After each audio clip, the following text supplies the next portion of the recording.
Joining us to talk more about the southern border, John Fabbricatore, a retired field office director for ICE. John, it's good to see you again. Thanks for making the time tonight.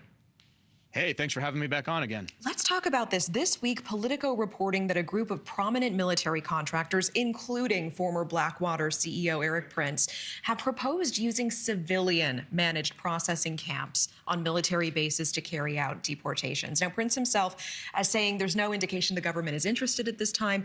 But what do you make of this plan? Is Eric Prince right that the government needs the private sector's help with deportations?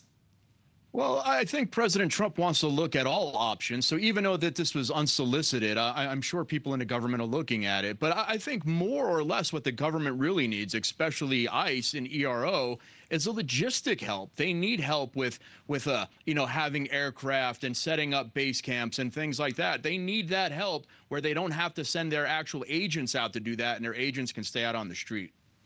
The Trump administration, meanwhile, we know creating a registry for people in the U.S. illegally aged 14 and older, and says those who don't sign up could be fined or prosecuted. How effective do you believe this will be? Is it realistic that anyone living in the country illegally will just out themselves by registering on this list?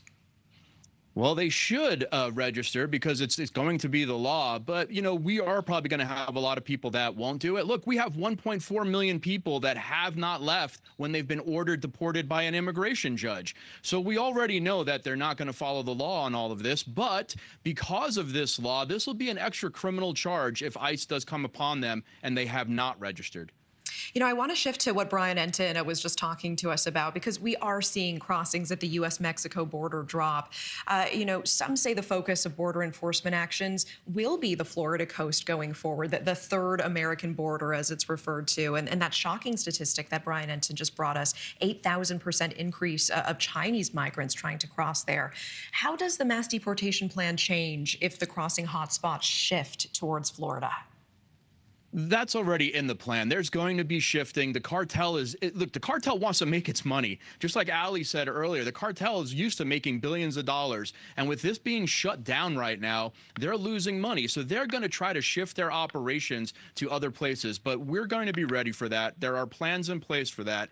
And the Coast Guard is excellent at what they do, and they will continue to find these people and make sure that they don't land on dry land. Yeah, earlier tonight on NewsNation Prime, we heard directly from a former Sinaloa cartel kingpin by the name of Jay Flores.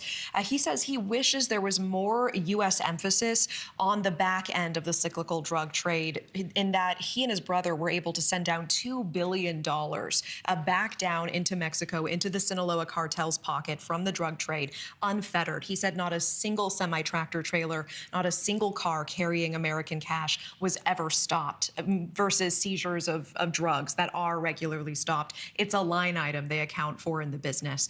What needs to be done to address that influx of cash that is just pouring out of the United States and into the Sinaloa cartel's pocket?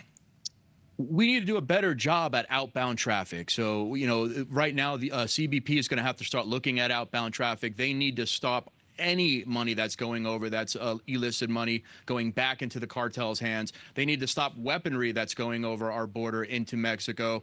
So I think we're going to see a focus on those outbound lanes, and we're going to see them trying to stop a lot of what's going into Mexico that shouldn't be going into Mexico. John Fabbricatore, appreciate your time tonight. Thank you.